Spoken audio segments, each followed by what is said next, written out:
Welcome to Wisdom Trek with Gramps. Wisdom is the final frontier in gaining true knowledge.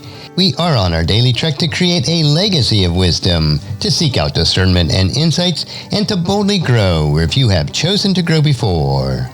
Hello, my friend. This is Gramps. Thanks for coming along on today's trek as we increase wisdom and create a living legacy. We're told in Proverbs chapter 16, verse 16, how much better to get wisdom than gold, and sound judgment than silver. We are on day 1682 of our trek, and it is time to explore another nugget of wisdom, which includes an inspirational quote along with some wise words from Gramps for today's trek. If you apply the words that you hear today, over time, it will help you to become more healthy, wealthy, and wise as you continue on your daily trek of life. So let's jump right in with today's nugget. And today's quote is from Zig Ziglar, and it is, "A fair-weathered friend is the one who is always there when he needs you." So today we're going to talk about a fair-weathered friend. While Zig Ziglar is adding humor to what is meant to having a fair-weathered friend, as with all comedy, there is undoubtedly an element of truth that makes it even funnier.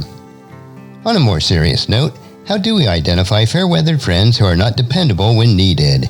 How do we love and encourage those who only come to us when they need something and then they drain us of our emotional energy?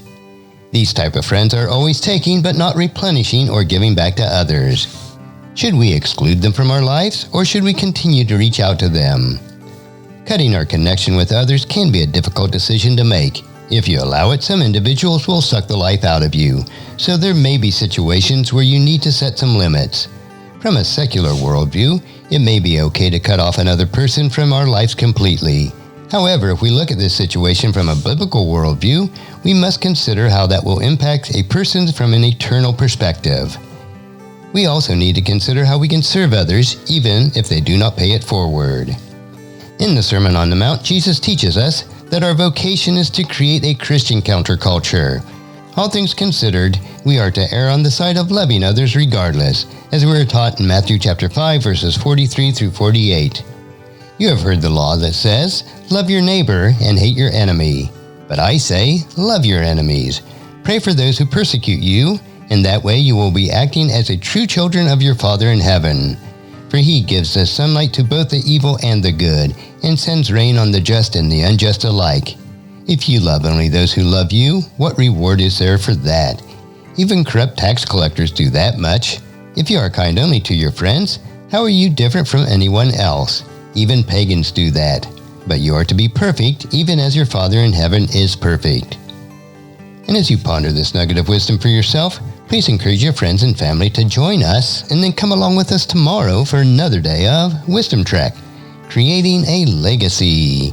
If you'd like to listen to any of the past 1681 treks or read the Wisdom Journals, they are all available at wisdom-trek.com.